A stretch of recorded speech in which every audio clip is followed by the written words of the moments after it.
Hey, what's up guys? Welcome to Get an A in TOK. I'm going to show you probably the most helpful thing, the thing that everybody's been asking me for. I'm going to show you two different ways to organize your TOK essay. This works every single year. I'm going to use prompts from November 22 right now because I know you guys are working on this. Let's figure out how to get an A in TOK. Get an A in TOK. Okay, so first of all, if you're watching this video and you need some help, I've got two different things that can help you. First of all, down in the description, I've got something that will help you out. You can download this organizer that I'm gonna go through right now. It'll work in every single class all around the world. And then speaking about all around the world, people from all around the world have been contacting me on Fiverr, fiverr.com/PatFreakinJones. I'm tutoring people in, I think, like 50 different countries right now, okay? So if you need some help, I won't write the essay for you, but I will tutor you along the way. I'll give you feedback. I'll tell you what's good. I'll tell you what's not good. And I've got all different packages. I'll even make a video for you if that's what you want. I will make a video like this just for you. All right, so let's figure out how we're gonna organize this. Whether or not you want my help, this YouTube video is for free. Let's do it. So if you watched my video about the girl who got an A in TOK,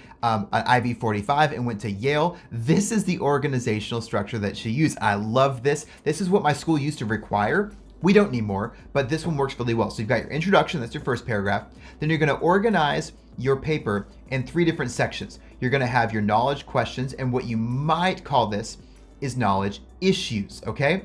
And so this might be knowledge issue, focus, question, essay. But what you're gonna do here is find three different questions or statements that help you explore the prompt. And so if you look at this question right here, if you look at this prompt, to what extent do you agree with a directive to measure what is measurable and make measurable what is not? Answer with reference to the human sciences and one other area of knowledge.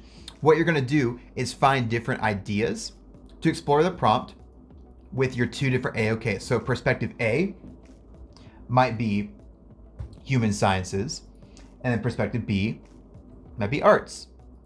And then perspective A, of course, would be human sciences and the arts. Now, what a lot of students ask me, and this is a great question, is do all three sections have to be both AOKs? And what you could actually do is have a third section that is both human sciences, because especially in AOKs like the human sciences, you're gonna have a lot of different perspectives. So you could find two psychologists that totally disagree. You could find two economists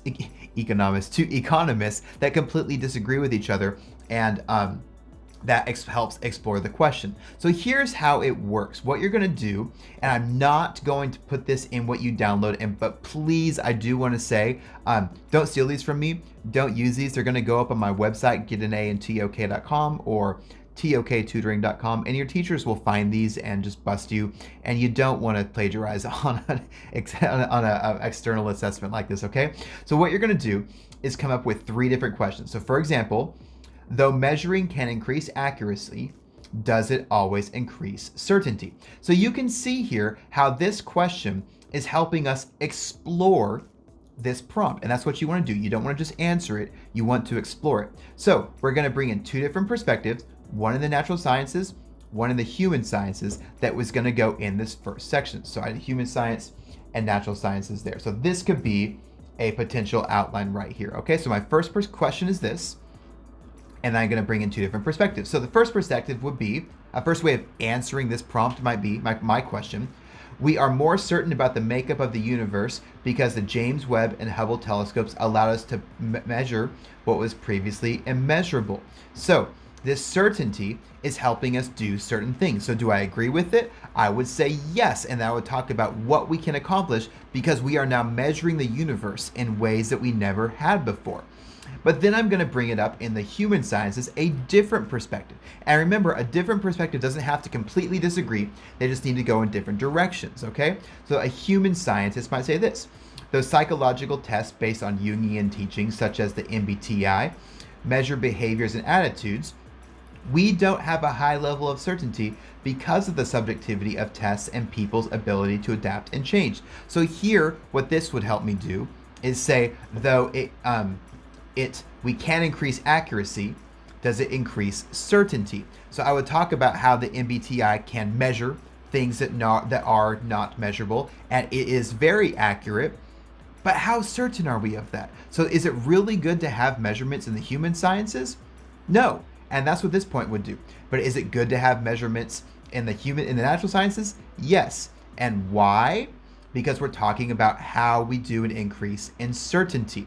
Does measuring increase certainty? Sometimes yes, sometimes no. Let's look at another example.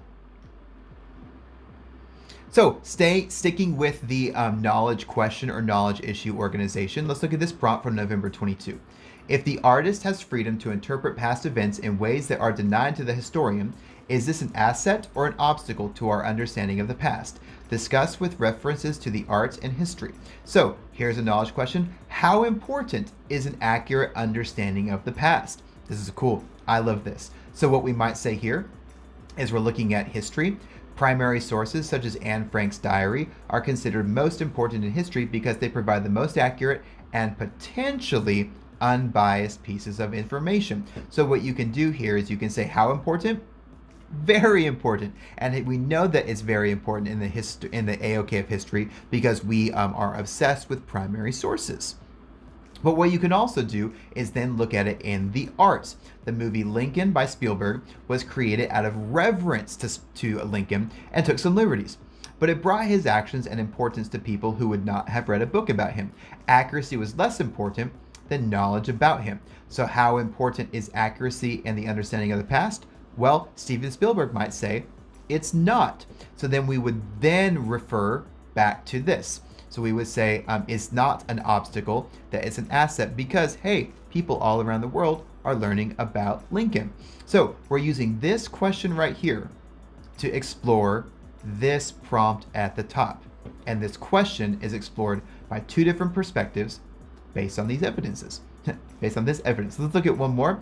Why do we seek indisputable evidence? I don't like this prompt. When it is so often unattainable. Discuss with reference to two areas of knowledge. So I would introduce the question right here. How do we know when evidence is indisputable? That's a pretty good way of exploring this prompt. I think you can see what I'm doing now. So what we might say is this. Absolute certainty is available in maths, and this can cause people to work together to seek indisputable evidence. When experts collaborate and agree, and when their work is peer-reviewed, they can claim that their evidence is indisputable. So how do we know? Peer review. People agree. The consensus test for truth. So my evidence would be from Maslow's theorem was seen as an intellectual challenge. It was sought for fame, fun, and the sake of the challenge. It was pure math. So how do we know in math when evidence is indisputable? When people agree. And there's a million different videos about Fermat's theorem, but basically a brilliant mathematician said, I've solved this thing that has been unsolved for like 100 years. He wins an award, he gets celebrated, and then we find out, no, he didn't solve it. And so we found that it was indisputable until it was disputed. Now that no one has disputed it, we know it's indisputable. So why did they do it though? Well, it's interesting. For fame, fun, and challenge. So that's a really interesting connection. And then finally, in looking at the AOK of the arts, though postmodern art is usually up to the interpreter, many artists reveal the meaning of their art. The artist's intention can help us know that something is indisputable. So there's a really interesting work. I've talked about it before, but it's this big spider, but it's not supposed to depict the sculpture is not about spiders. It's actually about the artist's mother. And so we only know that because the artist told us, here is the proper way to interpret my art. So why do we seek indisputable evidence? Well, when we're looking at this art, do I want to know the indisputable evidence? The indisputable evidence is the art is about the mother. But why do I want it? Why don't I want it? And then additionally, why is the artist telling us what it is? So what we would think about here is when we're looking at the art, how do we know it's indisputable? When the artist tells us. And then also, why are we seeking this? Well, I want to be able to interpret this art correctly so that, I don't know, I feel good about myself. I don't know. You'd have to come up with that on your own. But that's a good example. Okay, now let's look at the normal way of doing it. This is the AOK focused way. And this is what most people who get in contact with me do. You have an introduction, then you have one section that on one AOK that focuses on two different perspectives. And then your second section focuses on the other AOK. So what you might have here is a section on, let's go, history. And you can even use a subheading like that. And your next one,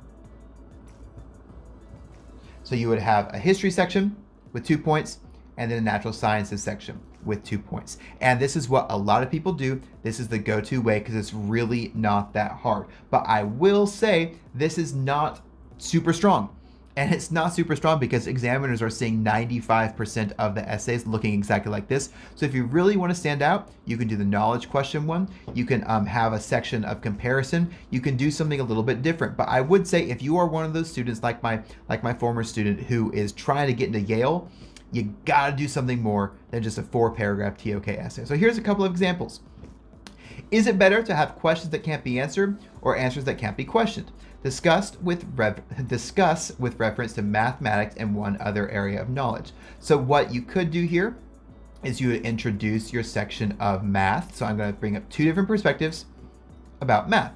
So your perspective would be, it's better to have questions that can't be answered, and then a piece of evidence. Unanswerable questions strengthen the mathematical community and can sometimes eventually be answered. These answers bring new questions. So then what we would say here is mathematicians constantly compete and collaborate to solve unsolvable problems. The Collatz conjecture, I got this from one of my students, has not been solved yet, but once we solve it, then we can proceed on to much more complicated matters. It will help us understand decimals and dynamic systems better. So what this is saying is that these unanswerable questions, even as we work them out, it strengthens the AOK. So this is very connected to the question at the top. It's pretty easy, and I think you can see why they're doing it. So now we have the perspective A. It's better to have questions that can't be answered. So what do we do for the second perspective? It's better to have answers that can't be questioned. And this one's really good too.